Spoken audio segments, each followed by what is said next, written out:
Ladies and gentlemen, welcome into Podcast Room 303. Introducing one co-host with more nuggets than Chick-fil-A, Nick Morahan. Executive producer until we find someone better, Eric Washington. Nobody really knows what he does around here, Nevada Putnam. And now, the single greatest thing to happen to hosting in history, Jermaine Antonio Colon Mendez. On with the show. Ladies and gentlemen, welcome into Podcast Room 303. I'm your host, Jermaine Colon Mendez. And today we have with us the executive producer, Eric Washington. On today's episode, we'll get into a head-to-head review, and we'll be skipping Blind Five and Pop Culture Pick'em, since there's only two of us, and we'll be going with a new segment created just minutes ago called Eric's Burning Questions. He's provided us 4 questions. I don't know what they are. I'll find out what they are when he reveals them to me, and we'll discuss them. Hopefully it's not about his elephantitis. That's funny. How you doing this evening, Eric? Better now that work's over.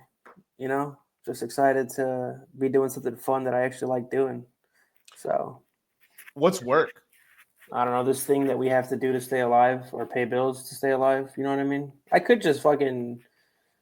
What's that movie with Emil Hirsch for he Into the Wild? I think it's called. He goes and lives with the bears.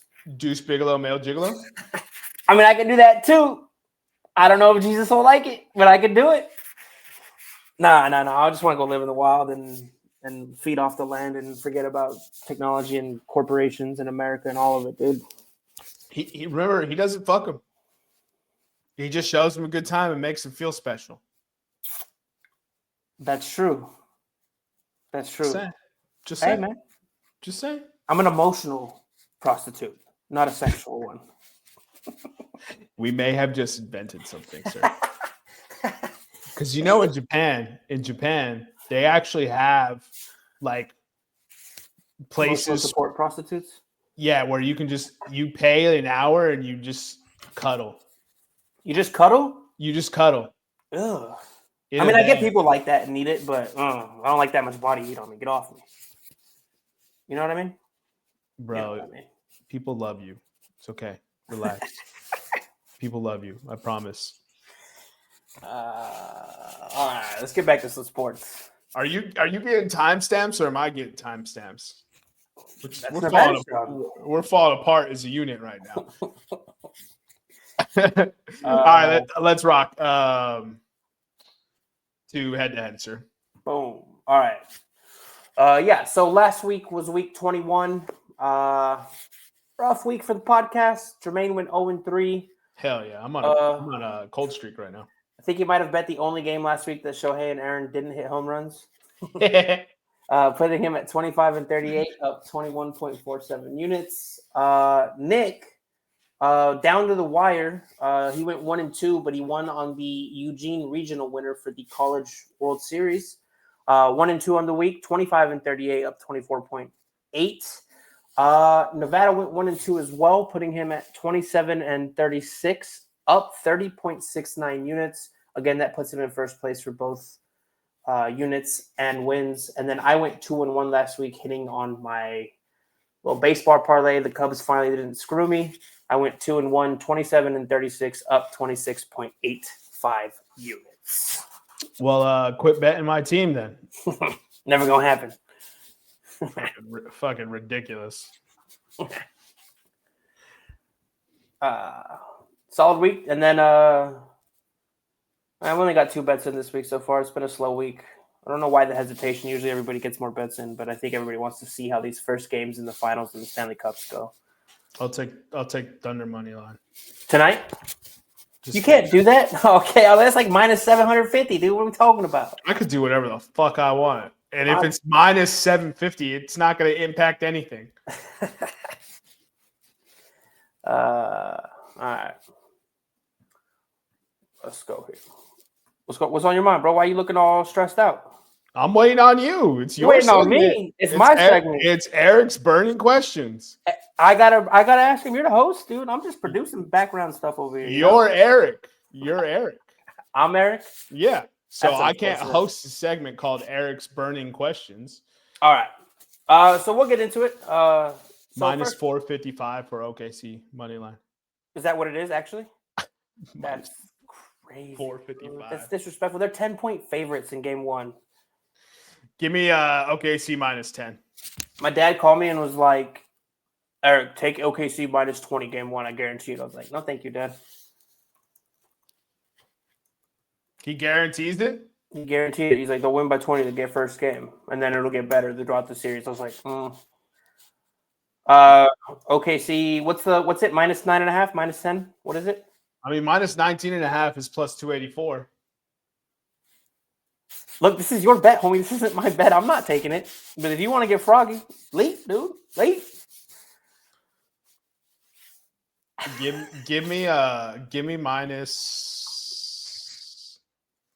Give me wow, the fact that the odds don't jump that much when you I'm at minus 16.5 and it's 202. No. I would prefer 14.5, but it's only plus 161. Dude, I mean that's half a hundo from minus 112 basically. Yeah. All right, let me ride with Papa Wash. I'm gonna take OKC minus 14.5 tonight. At plus 202, you said? Plus 161. Oh, it was 14.5, not 19.5. 14.5. Okay. You got 14.5? Yeah, I got 14. Okay. Yeah. 19.5 was 16.5 was 202. So 14.5 plus 161. Booked. Good luck with that, by the way. All right. We ride, Papa Wash. We ride. Since we're already talking about basketball, let's do this. So Adam Silver went on ESPN and did a podcast show, and he talked about because they had a lot of questions, and one of the questions they had was about how Dallas got the number one pick, how he feels about Indiana and Oklahoma City being the teams representing the NBA in the finals, what it means to the NBA for a smaller market team to do it. And I watched this interview, and essentially Adam Silver said, this is what the NBA wants. This is why the collective bargaining agreement that was agreed upon is the one they agreed upon, because they want to help these smaller market teams get to the NBA finals. They want to spread the equity in the league. They want to make sure it's a fair game for everybody. Now, my question is Adam Silver a liar?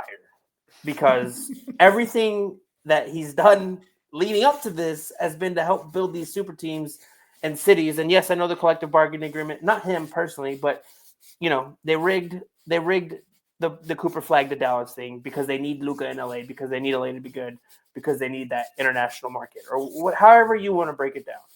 But do you believe Adam Silver is happy that the NBA has a small market team? And do you believe it's good for the NBA? Thoughts, concerns? I believe Adam Silver, yeah. You believe him? I do, yeah. I think what he's telling is the truth, yeah. And yeah, because everything they have done since he's come in is for smaller market teams.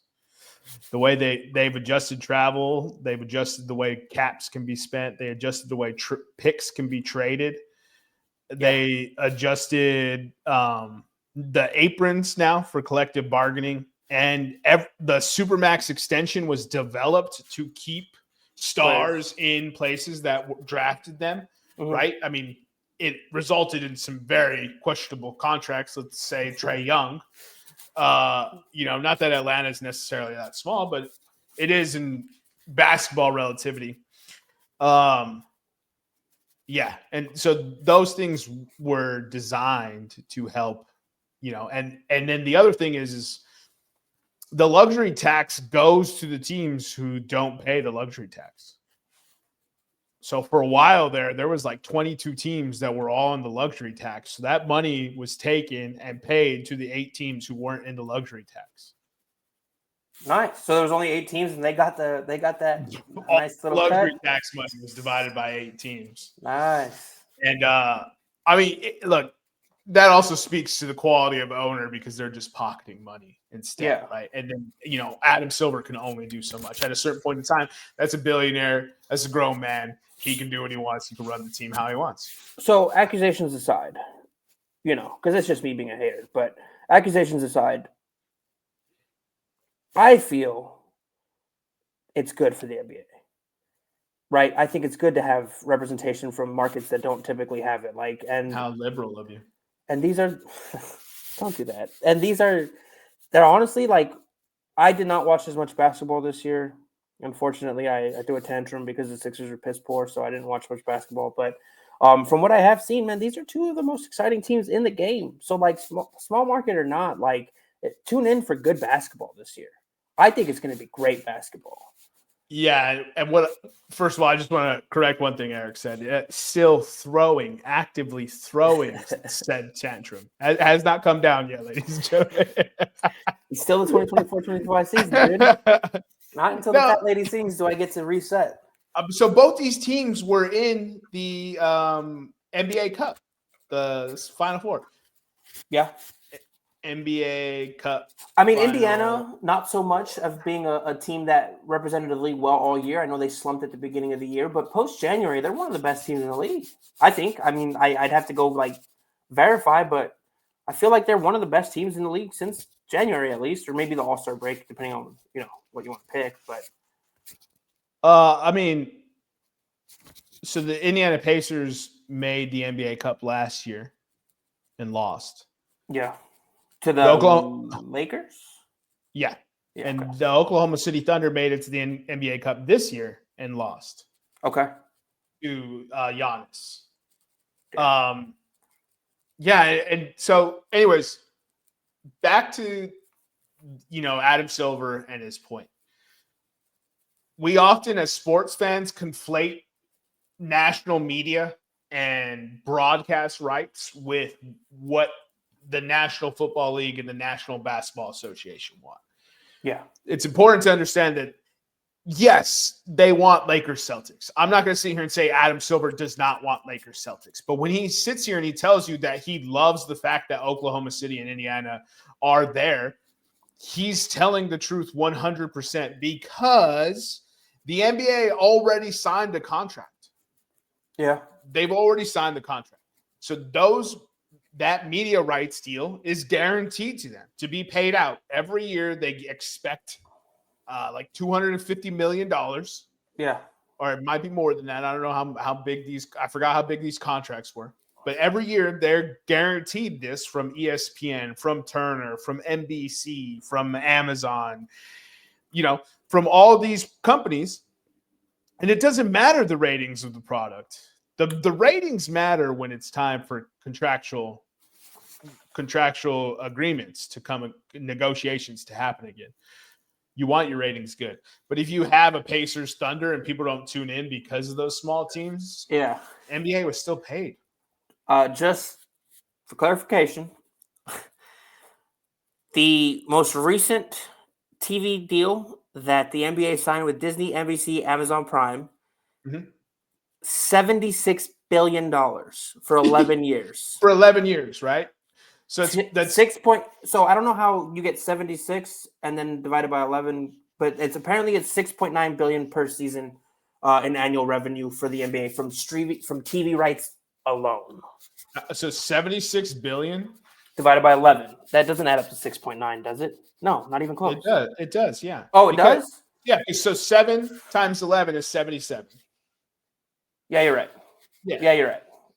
I don't know why they didn't just do 77. Yeah, but still, $6.9 billion a year in revenue. Now, of course, there's maintenance and fees and contract. There's a lot of shit that's not ball pocket. It's not gross. It's not a bunch of money, dude. Sorry, that's gross, not net. You know what I mean? They still have operational costs and stuff like that. But yeah, there's a shit ton of money. They get that every year, regardless if Oklahoma and Indiana play back-to-back finals. They get that every year. So when he says that he wants small market teams to make it, he does, because if small market teams make it and win, it encourages other small market teams to try to compete and win. Yeah. And that is another issue separate of this, about how owners should be obligated to build functional organizations or lose that organization. Because we've been saying it, man. Like on this podcast, like the Rockies owner got to go. You know, people like that, they got to go, man. It's not because they're having a bad year now. It's because it's a consistent, proven track record of being shitty. It's 15 years now. You know what I mean? Yeah. You got to go, man. We're in 5 years, we're at classic car. You know what I mean? Like, we're at classic car age. 20 years is a classic car? I think it's 20 years. And then antique is something higher than that. Well, let's see.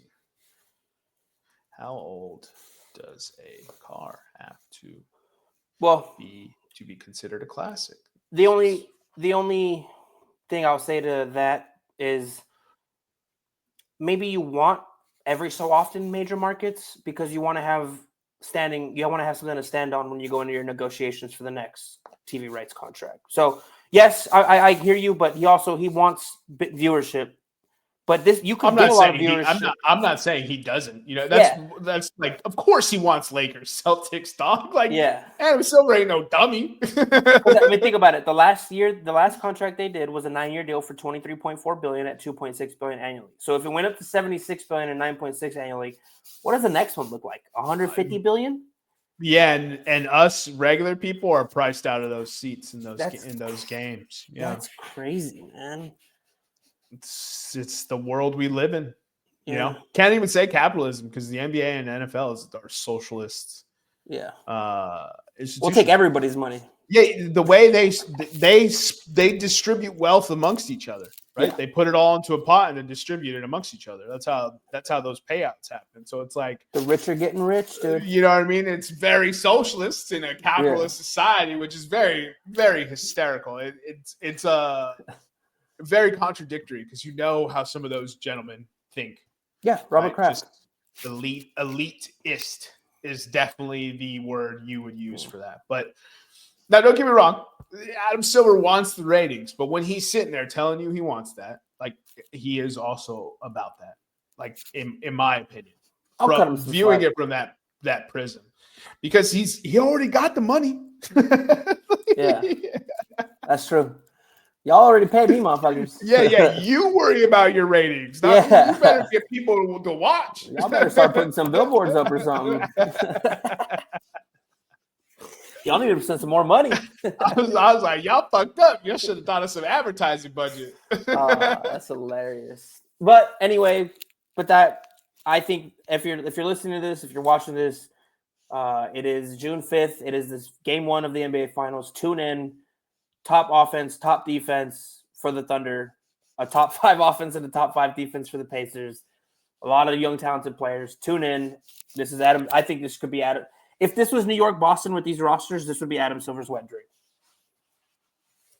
If this was what? If these players collectively, like the Pacers were actually the LA Lakers and they were the Boston Celtics, this would be his dream matchup. Like all this talent, top offense, top defense, noticeable cities, major he might even give away like fucking free money. Think about how easy that flight is. LA to Boston? Okay, see, they're not in it, Eric. Oh, I was like, wait, what? Oh, okay, see the Indiana. They're not in it. For the record, you know that they're not in it. Yeah, I'm aware. Okay. Unfortunately, for Adam Silver, not for me. I was like, dude, I'm not talking about that. That's a quick little 2-hour Midwest flight, dude. That's what I'm saying. It's pretty good. All right, so that puts us on to the next question, sir. All right, so moving on to the next question. We'll move into the next finals currently happening. It is the NHL. We have the Florida Panthers, the reigning champions, playing the Edmonton Oilers.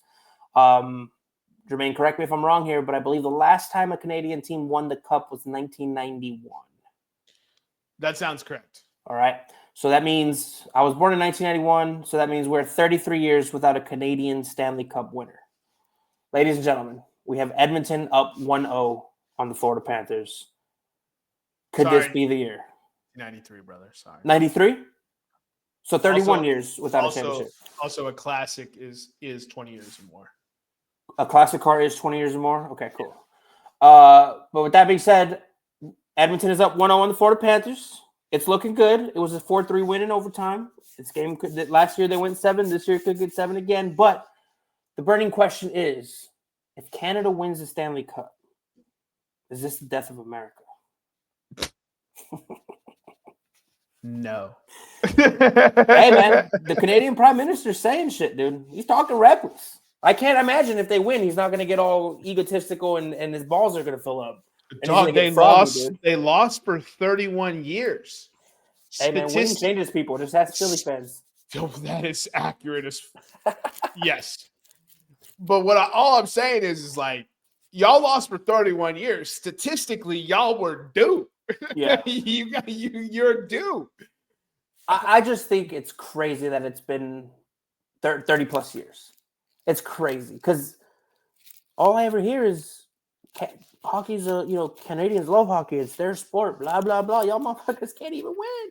They got 7 teams every year. I mean, granted, we get 23, but no, only 2 make the finals. That doesn't help. I know that doesn't help. I know. No, but seriously. But you were spitting facts though, so you keep it going. This is the only time I think I don't have a team invested in this. Florida already won. Edmonton hasn't won. This is the only time I will allow myself to cheer for anything fucking Canada, besides Ryan Reynolds. Oh, we all rooted for the Raptors against the Golden State Warriors. Don't you? You really think I rooted for the Raptors? Yes. You really think I rooted for the Raptors over the Warriors? Yes, because of how much you hated the Warriors. Yes. No. I don't like that gigantic ding shot do you not remember how much you disparaged the Warriors, brother? Yeah, that was until Kawhi Leonard hit a bouncy 3 on us to send us home in Game 7. Unforgiven. No. God forgives, I don't. You was rooting. Yeah, that's accurate. Accurate. Big facts. Yeah. No, I mean, it's not the end. Connor McDavid's the best player in hockey. You love to see the best players get it done. Austin Matthews, one of them. You know, it's cool to get the monkey off the back, and it'll make next year even more fun. Like, can USA snag it back? I mean, we do have more teams, which matters. It gives us statistically better odds to hit it. Yeah, so, 31 years of 7 proud organizations, right? Vancouver, Calgary, Toronto, Ottawa, Winnipeg. Follow-up question. Edmonton. These teams have legitimate rivalries with each other. The Canadian teams? Yeah, because they represent Canada and they rival. Are all Canadians allowed to celebrate Edmonton if they win? No. Good. All right, I was hoping you'd say no. No, Vancouver, Toronto, Winnipeg, they're all going to be pissed. They better be pissed. None of this Canada versus America shit. The only people who are asking Canada versus America shit is you. And ESPN, that's where I got it from. Fuck you. This is all NHL teams. Not the question. I didn't get the question. I got the stat from ESPN that this is like Canada's been fucked for a long time, and the people are actually rooting for Canada based off of for Edmonton based off of that fact alone. Well, I've been rooting for Edmonton for the last 3-4 years. They're cool though. Like McDavid's cool, Draisaitl's cool. These guys are cool dudes to watch play hockey.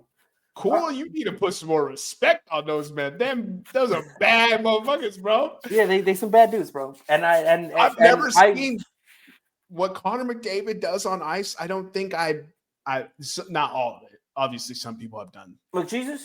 Yeah, McJesus. But I've seen him do some stuff, and I'm like, I still have the first video where I ever said he's an alien. Yeah. Look, I've seen Michael Jordan jump for the free throw. I've seen Zach LaVine do dumb shit. I saw Saquon Barkley hurdle a man in the 360. I've seen crazy shit. What that man did on skates it's unbelievable. Yeah. It's unbelievable. It's crazy. Yeah. I still can't get over that goal that they ended up losing the game against the Kings. But that goal that he just slid underneath the pad of the goalie. Dude. He was the one I was watching so he goes behind his goal, skates full fucking speed faster than everybody. He's going at an angle, stops on a dime, spins, and then he has the puck like on the back of his stick, and he just like flicks it over his shoulder into the thing.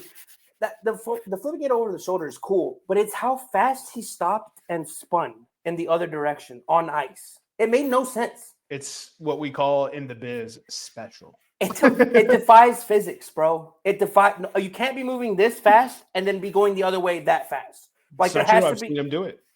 now they need to bring sports science back and tell us how. How did this happen? Dude, R.I.P. Yeah. R.I.P. Yeah. Why'd you have to do that, dude? I'm sorry, but I want answers, dude. All right. Why did we ever get rid of that show? I don't know. It was great, man. Why doesn't Netflix or Amazon pick up sports science? I don't get it. That would kill. Yeah, it would. Especially like Amazon has all the deals with these companies now. Dude, you could just study Joker. Like, what about you makes you so good at basketball? I guarantee you there's something about him that makes him like, maybe he's got a photographic memory or maybe he's got a third eye somewhere, but it's the yeast they use in Serbia, like specifically in his region. I swear to God, dude, if that's what sports science came back and said, I'd fly there right now and just start feeding my baby all that yeast and be like, goat! I have the goat! This yeast has been cultivated for thousands of generations, and it just slowly develops more and more nutrients. Hey, you might be onto something, because have you seen his brothers? Gigantic. Those are some big boys, dude. First of all, they're all gigantic. That's what's true. Crazy. But they make Joker look so small. I was like, poor mama, dude. She's on crutches for sure, bro. She's on crutches. Well, I don't want them to hear this and get back to me. So she got destroyed. They had to have gigantic heads coming out, dude. Dude, I'm 5'8" and I had a gigantic head. I can't imagine what those monsters had. Those are the real life monsters, dude. I like it. A real life adaptation. Well, I guess Michael Jordan was really in the first one. Anyway, all right, let's move on to the next question. Could you imagine Jokic trying to be the villain of a movie? Hey, all that villains in the 80s barely spoke English and didn't say a word, so he'd fit right in. He just doesn't care. Yeah, he did. We talked about that. You said it, and now I'm like convinced he's only going to play like 13 years and then retire. This isn't the dude that's doing 20. He ain't going to 20 for you. The only way if he keeps playing is and it's probably going to happen, if these contracts get more and more like they offer him $1 billion contract, he's staying. You know what I mean? That's the way you keep him. Yeah. Hey, we'll give you a cool. We'll give you 5 years, 500. That's where the NBA is going. Man, Luka Doncic is scheduled to get paid like $74 million.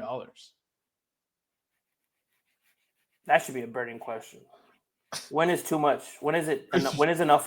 Like, when is it too much? Too much was 4 decades ago. No, I don't think it was 4 decades ago. Sorry, I did. That was too far. Definitely a decade ago, though. That was a decade for sure. Give us the same salary cap space, but shorten the contracts or smaller the contract. Make the contract smaller and just have more teams. I like it. Let's see who's really good. Yeah. See if you can build a roster together. Yeah. All right. Because there's some players in the world that could be hooping in the NBA that aren't. Yeah. I firmly believe that. Anyways, that's enough of that. Shout out McDavid. We're rooting for you. It's really just a matter of like getting lucky breaks and stuff and having somebody record you and send it to AAU coaches nowadays. Like there are plenty of people who are slipping through the cracks because nobody's getting eyes on them. Yeah. Shout out Cam Ward and Ashton Genty. All right. So. Oops. Didn't mean to hit send on that. Moving into baseball. I don't know if our listeners are aware of this, but maybe a week ago, maybe 2 weeks ago, the MLB has decided to, or maybe not MLB, but what's the commissioner's name? Robert Manfred? Yeah. Rob Manfred has uplifted the lifetime ban for 17 players that had lifetime bans from the Hall of Fame. From what I'm reading, they're all dead. He didn't do it for anybody while they were alive. Shit. And that's my question. Why wait till they're dead? Why wait? Because they feel vindicated. Who feels vindicated? The remorseless baseball writers of America. They waited till they're dead so that way men never had the opportunity to celebrate their greatness with the people that they love. They never saw it. These people never got to see themselves enshrined in the hall. I think baseball writers are the scummiest of people on the earth. Oh, I agree. The scummiest of people on earth, because you never played the fucking sport and you think you have a fucking opinion. Well, some of them may have played the sport. I can't say that with 100% confidence, but half of them for sure. Yeah, and you think you're entitled to give an opinion on somebody who did play the sport and put in the equity and the sweat and the tears, and all because he had a little bit of a gambling problem.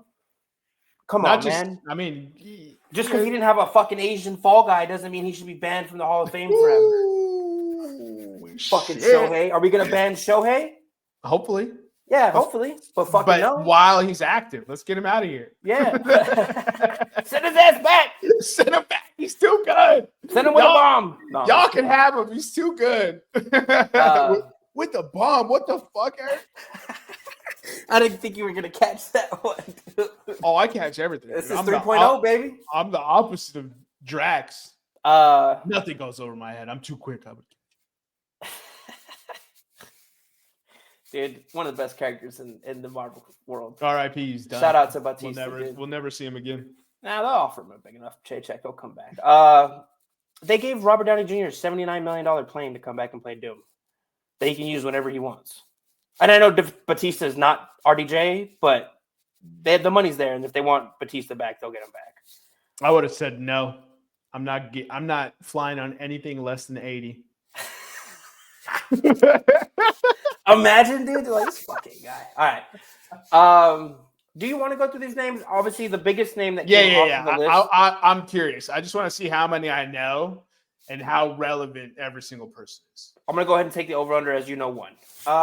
So we'll start with two. Shoeless Joe Jackson from 1919, what we call the Black Sox scandal, which means he was part of the team that attempted to throw the World Series in 1919, right? That's what you explained to me earlier. I think they successfully did. Successfully threw it. All right. So the following names: Buck Weaver, Eddie Cicotti, Lefty Williams, Happy Felsch, Fred McMullen, Swede Risberg, and Chick Gandil are all members of that Black Sox team. I know Lefty. You know Lefty? Yeah. All those guys are members of the White Sox team that are part of the Black Sox scandal that threw the 1919 World Series. That's what I was going to say. I know those guys because of this, because I know about the scandal. Obviously, I have no fucking clue who those guys are. And then moving on, Joe Gideon was found guilty of having knowledge of gambling activity in 1919. Jean Paulette, banned in 1920 for associating with gamblers. Just associating. I had breakfast with a gambler. Like I lost and my career. Banned from the Hall of Fame, dude. Benny Koff, banned in 1921 despite his acquittal on auto theft charges. Commissioner Kennesaw Mountain Landis deemed him no longer a fit companion for other baseball players. First of all, Kennesaw Mountain Landis. he started the Baseball Writers Association for sure, bro. Right. That dude sounds curmudgeon-y, doesn't he? He does. I don't know what Kennesaw, that means, but yes. You don't Kennesaw Mountain Landis is his name. Curmudgeon is like cranky old dude. Like the dude with the broom in Friends. Oh, yeah, okay. Lee McGee, banned in 1921 over his disputed back salary elicited evidence of his gambling involvement. This is all in the 20s. All these homies is in the 20s? Yeah. Shufflin' Phil Douglas, New York Giants player, banned after threatening his manager and shoving his head in a toilet. Jimmy O'Connell, Giants player, banned in 1924 after offering a bribe to officials. Howie bet on his team to win, and he's associated with these guys. This is disrespectful, bro. Cozy Dolan, Giants coach involved in the O'Connell incident. Circling back to Jimmy O'Connell, he was also involved in trying to bribe the official. William Cox, Phillies owner, banned and forced to sell the team in 1943 for betting on baseball. Phillies, yeah. And then Pete Rose, all it says is bet on baseball. Ho shit, bro. Ho shit, bro. Yeah, this is just this is honestly, they brought it back into the limelight. Mm-hmm. Sort of as a flex because they waited till after the man passed. they brought it back to the limelight and be like, oh, it's been long enough. We're going to let it, as if message sent, like, don't fuck with us. They just wanted to, it's like one of those, like, have you ever heard of like that hero complex where like people will cause issues just to be able to fix them to get that hero validation? Yeah. This is all they're doing. They just want some sort of, oh, you guys are the good ones. You guys are the ones that let Pete Rose in, but you didn't actually fucking let him in. Mm-hmm. So, it's all fugazi. All right, enough about baseball. It's a whack sport. Moving into the next one. Actually, it's not a whack sport anymore. It's really good. If you guys aren't watching baseball, you should start watching more baseball. They fixed a lot of the issues. But anyway, I digress. And for my fourth and final question, 2 days ago, the Western Conference New York Knicks fired their head coach, Tom Thibodeau, after 7 seasons. If I'm not mistaken, I have to go look that up. But they fired Tom Thibodeau fresh off a Western Conference Finals appearance in a year where Mike Malone was fired 2 years removed from winning a championship. What's Memphis's coach's name? Taylor Jenkins. Taylor Jenkins was fired after 5 years for Tibbs. It was 5 years for Tibbs. Okay, so 5 years for Tibbs. Got fired after a Western Conference Finals. Taylor Jenkins, I don't know if he but he's had the team playing well. They've been in the playoffs consistently. Also let go. And he develops young talent. And he really does develop young talent. Let go. And then there's one more coach that was fired, right? Budenholzer. Wait, was he fired this year? No. That was last year because he's with the Suns now, right? No, he got fired from the Suns. Oh, my goodness. So the question is, what do you have to do to keep your job in the NBA as a head coach besides actually win an NBA Finals? Which, to be honest, Frank Vogel and Mike Malone are proof that buys you what? 1 year grace? Oh, and Coach Bud. And Budenholzer, that buys you what? 1 year of grace? 2 years of grace tops? In today's NBA, we have quickly pivoted to a European football model. What have you done for me right now? Yeah, where they aren't willing to put up with shenanigans. So each one of these gentlemen that we're going to discuss here, they did not get along organizationally. Okay. Mike Budenholzer, remember, he had that dust up with Bradley Beal and had Bradley Beal on the bench. Kevin Durant hated his offense. He wished they would simplify it for some of the people who weren't picking it up. Okay. Right. His rotations were bad. And then star power, money, assets invested, future draft capital. Yeah. They were losing. Mike Budenholzer in 1 year was proof that he wasn't fit. Go ahead. Just real quick. When did this transition happen? Because when Phil Jackson took over the Lakers, Kobe had a problem with his offense. And what did Phil Jackson say? Shut the fuck up and learn the offense. You're going to win championships. And what did Kobe do? He shut the fuck up, learned the offense, won a bunch of championships. When did the power transition from players have absolute power in deciding what happens? You know exactly when it happened, Eric. That's the reason why so many people hate this man. Yeah, he ruined the league. You know the exact hour and day that this happened. Yeah. He took the power and shifted it to players. That was his ultimate goal. It was self-serving because it was no longer, hey, we're working together. Hey, they're giving me this great contract to play basketball here in the city of Indiana. It's no longer that, bro. Everyone feels entitled to dictate their circumstances. And unfortunately, they were allowed to. Yeah. Yeah, they were allowed to. And this is why the NFL has franchise tags. Right? Because the franchise tags does not allow for anyone to have power. We have the power. Le'Veon Bell was trying to do his LeBron James situation. And the NFL saw the NBA fail at that situation and said, nah, we ain't letting that happen. Okay, so you look at a guy like Saquon. He comes in, he was already acknowledged as one of the best running backs in football. He comes in, has a great year for the Eagles. They win the Super Bowl. They pay him $20 million a year. They give him a 2-year extension for $20 million a year. Resets the running back markets. Why can't that approach be taken for the NBA? Like, yes, you are great, but we're going to pay you what you deserve right now. And then when you do the thing that you say you're going to do, or you deliver on what you say you're going to deliver, then you've earned this ridiculous fucking contract, right? Why isn't that what the approach to it? wouldn't that be the most common sense approach to it? Pay for play or play for pay? Unfortunately, they don't do that now, currently, right? So when unfortunately, the model at which that sports is designed is it's all forecasting, right? So technically, this is just it's betting, but with players as assets instead of minus 110 on the Bucks, right? That's what executives are essentially doing. They're betting on this player living up to this contract, right? That's why Andrew Wiggins was given that 5-year contract that aged incredibly terrible. Tobias Harris, for example, is another one, right? Because you have to be able to forecast that player is going to be able to play up to that. And secondly, what it cracks me up about these socialist institutions, NBA and NFL, is that the contracts are very much capitalist, right? Yeah. Because the market dictates terms. Yeah. Right. So that is why running backs don't get paid, because the market dictates terms. Juwan Johnson just got paid $10 million a year by the Saints. Mm-hmm. And he's making more than 80 running backs, 80% running backs. Yeah, there's only 6 or 7 running backs making more than him.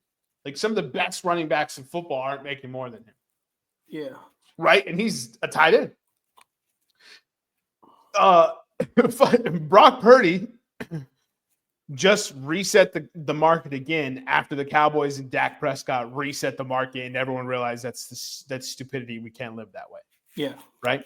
Mm-hmm. So then the 49ers reset it back down to 55, gave them more guaranteed money. That's what you see NFL players getting now more is smaller term contracts, more guaranteed, stuff like that. Right? Mm-hmm. Market dictates the terms. And unfortunately, the NBA, the way it's structured its salaries in an attempt to help smaller market teams is kind of pigeonholed in it, because Supermax contracts are now a thing. Yeah. And a Supermax, and if a player is eligible for a Supermax, he's going to want it. That player is going to ask for a Supermax. Because to get it, you have to be an all-pro, right? You have to make an all-NBA team? Yeah. Or win the MVP. All-pro, all-NBA, sorry, yeah. But you can't, all-pro is NFL. I don't know if winning Defensive Player of the Year counts, because I believe Jaren Jackson Jr. has won Defensive Player of the Year before. Uh-huh. And and he did not qualify for the Supermax. Damn, so you have to be off MVP or make an all-NBA team. Only 15 players make it, because if you win MVP, you're on an all-NBA team. So if you're not, that's crazy work. Exactly, bro. You had a special season, sir. Yeah.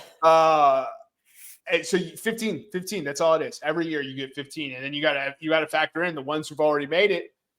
Yeah, they're not going anywhere. They've already made it. They're not going to go anywhere. So it's market economics. What was the root of the question again? It's funny because we were talking about the coaching carousel in the NBA and what do you have to do to keep your job? You know what I mean? Oh yeah. Yeah, so, and we've digressed all the way out. Yeah, we went way off topic. Yeah. So basically, you have to run an effective organization, and you have to be in lockstep with the front office and the owner. If you don't run an effective organization that's in lockstep with the front office and the owner, guess what? They're going to clear it out. Yeah. So that's what they did in Memphis. They chose the general manager over the coach because the coach wasn't running an effective offense for Ja Morant. Okay. So then they fired Taylor Jenkins. And then their stories came out about how Taylor Jenkins was losing the locker room. Taylor Jenkins lost the locker room in the offseason when the front office stepped in and fired his coaching staff. Mm-hmm. And that had long developed all that talent and had got them to where they are, and gave them hand-picked assistant coaches with these revolutionary new schemes that are supposed to revolutionize offensive basketball because it worked in the EuroLeague. Yeah. It didn't work here. The Grizzlies had one of the best offenses in the first 3.5 months. The league figured it out and ate that shit up and cost Taylor Jenkins his job. And guess what? The dude that they brought in to fix the pick and roll offense is the one that they promoted to the job. Ja Morant is one of the least effective pick and roll players in the NBA. he is below. I think he's below 1 point per pick and roll possession. He's not scoring at all in pick and rolls. No, typically good players, you're looking at 1.12, 1.26, right? Like that's elite territory. That's what you expect from John Morant if you want to run pick and roll offense. Yeah. But it's inefficient because he doesn't have a jumper and he doesn't have all the passes. John Morant has some passing ability. I'm not going to knock it, but he doesn't have the he doesn't have tippy top great. He's not a true point guard. He's not. He's a scorer. And so it was a structure issue. So Taylor Jenkins, bye, see you later. Michael Malone and the general manager both got fired. There was no cohesive unit between the two of them. And it got to the point where they were acting like little girls, where they were just talking crap behind each other. And each person, it started to be that people in the organization didn't know who they could talk to because they did not know if it was a Michael Malone guy or a Calvin Booth guy. So it was literally a civil war, and you just didn't. Eggshells for everybody, walking on eggshells for everybody. Okay. Yeah, because those two grown-ups, those grown men, couldn't act right. Yeah. All right, bye. But we don't have to pay you millions of dollars to come fuck our shit up. We have one of the greatest players of all time. We should be in the Western Conference Finals every single year. We have Jokic. Yeah. But instead, Calvin Booth with his infinite, you got to play my guy's wisdom. So he got rid of the veterans that Michael Malone liked. And Michael Malone saying, fuck you, I'm going to play Russell Westbrook anyways, to spite you, right? Because it's crazy, man. It really is crazy. Mike Budenholzer, we already touched on him. And then lastly, you have Coach Tibbs. Look, Coach Tibbs was on a hot seat coming into this year. Yeah, he was. Because they traded for Karl-Anthony Towns and Mikal Bridges. Expectations were through the roof after their postseason run last year. Tibbs has another successful regular season, but it's more of the same. It's more of the same. They have players on their bench that do not see the floor, that have no opportunity to ever get better at basketball for the front office to even know if they're good or not. Because he runs such a small rotation. He runs such a small rotation. Running a small rotation puts heavy minutes on players, which increases load, which increases injury risk, right? Yeah. What did the Knicks deal with this year? They dealt with a ton of injuries. Mitchell Robinson can't stay healthy because Coach Tibbs runs him into the ground. Josh Hart's game declined in the second and ultimately the Eastern Conference Finals, second round and Eastern Conference Finals. Playing 50 minutes a game. He was exhausted. Yeah. He had no legs. Every one of his three-point shots were hitting the front of the rim or the back of the rim. He had no legs. He was exhausted. And in trading for Mikal Bridges and in trading for Karl-Anthony Towns, a 2-for-1 deal, shipping RJ Barrett out, shipping Emmanuel quickly out for OJ and Anunoby. Every time you take two and turn them into one, you have less and less players you can count on the bench. Then, what isn't being discussed about Coach Tibbs is Coach Brunson.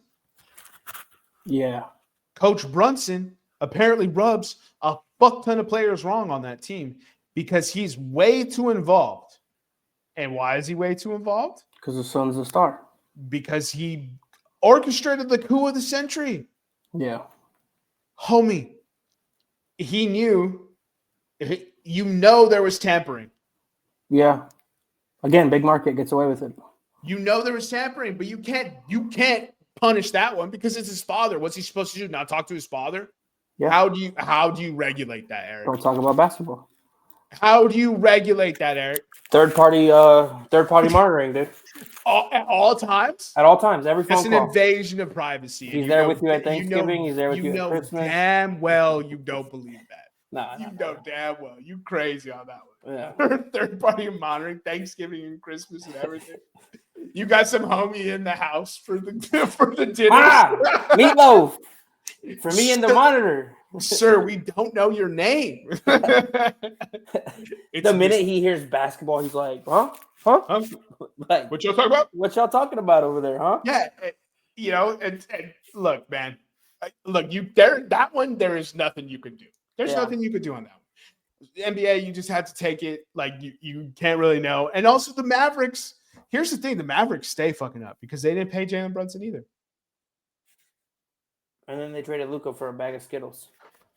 They could have signed Jalen Brunson instead of trading for Kyrie Irving. And they were younger, healthier, already established together. Well, he as was a group. First of all, he was healthy for them, and then he tore his ACL because he took him to the finals. He was healthy. He was there. He was hooping. The finals. I'm just kidding. Don't. Luka was still there. It's just, each one of these coaching situations can be explained. It's not just winning anymore. I think there's an initial overreaction because your mind immediately goes to the recency of everything, right? They just won 3 days. Yeah, 3 days. he just represented the Western Conference Finals, right? Yeah, Eastern Conference Finals. So that recency, yes, I can see how that would make you think that, but that's why I want to talk about it because everybody's asking all these questions like, what do you have to do to be a coach that doesn't get fired? But like, there's other coaches in the league who don't get fired because they don't have this drama and these bullshit. Like, yeah, they may not have represented the Eastern Conference or Western Conference Finals, but they're still doing things the right way and making progress. That's why they're still there. That's the key. Yeah, you got to do. You have to do it the right way. Yeah. The other thing about this that nobody is like registering in the discussion, and by nobody, I have no clue. I don't listen to talk media. I listen to Saints, Bulls, and like fantasy football podcasts, and then podcasts about randomness. Yeah. The other thing is Milwaukee Bucks, they said, we have Giannis Antetokounmpo. We ain't waiting for this coach to try to figure it out. You're gone. We're going to try something fresh. We're going to try something new. Keep in mind, they fired Bud. They hired A.J. Griffin. A.J. Griffin had them balling, but they couldn't stop a nosebleed. They fired A.J. Griffin in the middle of the season. Yeah. And it's like, holy shit, that dude got 4 months. That dude got 4 months.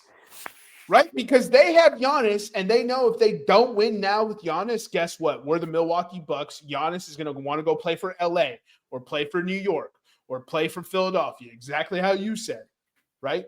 So they said, fuck that. We're getting ahead of it. Boom, new coach. Boom, new coach. Like, they did not wait. And now Damian Lillard tore his ACL after what I thought was a good trade, minus losing Drew for pennies on the dollar. But adding Dame with Giannis was a good, solid pickup. Yeah. Devin Booker. As much as people give Devin Booker crap, Devin Booker is one of the best players in the NBA. The Phoenix Suns are like, we've already wasted 9 years of this guy's career. He's shown us that he can make an NBA Finals. Mm-hmm. Devin Booker has shown us that. We got to maximize this. Exactly. We got to maximize this now. Get this guy out of here. Get a new guy in. We got to right the ship. And then they fired that guy too. Frank Vogel, Mike Budenholzer, boom, boom, gone. James Jones, GM, gone. Yeah. Right? Mike Malone. Mike Malone is the best player in the world. Everyone agrees on that sentiment. Yeah. He has one finals appearance. Yeah. Yeah. Boom, you gotta go. And on top of that, he was on some bullshit. So him and the GM, you gotta go. Hey, if any Denver or Phoenix, or if any of you GMs are listening, there's a guy, his name is Sam Cassell. Okay. He's a wizard with a basketball. He played for the Minnesota Timberwolves. He's got a giant head and he looks like a fucking alien, but the dude knows hoops. Give him a chance. Give him a freaking chance, man. Sam Cassell is directly responsible for Rajon Rondo. Give him a chance. And that's why I told you about Sam Cassell a long time ago. We wanted Sam Cassell on the Sixers a decade ago. Sam Cassell on the Sixers. A decade ago, we tried to get Sam Cassell on the Sixers. Nick Nurse, what have you done for me lately? No, I know he's been dealing with injuries and stuff. So dude, snake bitten. that team is snake bitten. Maxey got hurt. Yeah, exactly. Nick Nurse could have been one of the people fired. You know what I mean? But Daryl Morey is. Sam Cassell was an assistant for you. Yeah. I just want him to get a shot. Look, Philly, great, but I just give the man a shot, dude. So he was on the John Wall, Bradley Beal Wizards, and he was an assistant coach, right? Yeah. So these are all assistants. He was on the John Wall, Bradley Beal Wizards. I thought you were talking about he was on a player, but he was on the Clippers team that oversaw the Chris Paul Lob City. Oh, and then they were fired before Kawhi and PG came in. Well, because he followed Doc. Yeah, because he went to you guys. Yeah. Well, if the head coach is fired, the assistant coaches are almost. Yeah, he followed fired. Doc to those Sixers. Yeah. So then he went to the Sixers, and then now he's with Boston. Mm-hmm.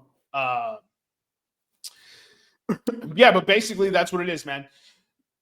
You have Devin Booker, Giannis, Jokic, and that Knicks team is stacked. Jalen Brunson, Karl-Anthony Towns, like pick a guy. The Suns have Durant and Booker. Yeah, exactly. They're not accepting these results anymore. That's the bottom line. We have Jokic, we have Giannis, we have Booker, and the league has saw 7 straight champions. Yeah, 7 straight new champions. Yeah, we'll have a new champion this year as well. Wow. Like 7 straight. So these GMs, owners know the league is wide open, and we have one of the best players. It is time now to win, and they're not waiting anymore. That's all it is. That's what it comes down to. Good to know.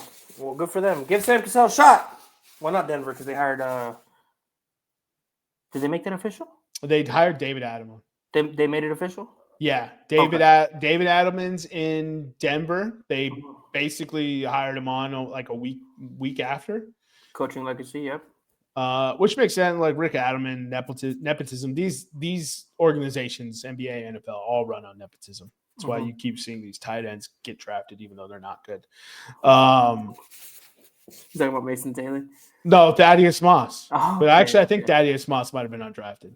Okay. Now that I think about it, but I forgot the point I was making. Nepotism. Yeah. So David Adelman, Jaden Ott, the assistant coach from the Cleveland Cavaliers, is the Phoenix Suns head coach. Knicks is still available, and who was the other one we were talking about? Bucks. I don't know if the Bucks. Doc's still there. Doc's still there. Oh, Doc's still there. Yeah, No, Doc's so still there. no. So then that wasn't the team that fired anybody. We were talking about 4 coaches. Memphis hired their assistant coach as well. Okay. The one that replaced. Well, I think Sam Cassell would do a great job in New York with Brunson. Me too, but I'm not hiring Sam Cassell with Michael Malone and Taylor Jenkins and Mike Budenholzer are on the are free. I mean, I hear exactly what you're saying because those are guys that have proven records of winning, but also they also all just got fired for being children and not handling things like adults. And maybe Sam Cassell impresses you enough in your interview to give him a shot. I know it's a stretch, but maybe in just interview him. Every organization is a hot girl that's into bad boys. Yeah. I think I can fix him. You can't. Yeah, Tomas Iasalo. Iasalo. He's the new head coach of the Iasalo, yeah. Iasalo, that's cool. He's Finnish.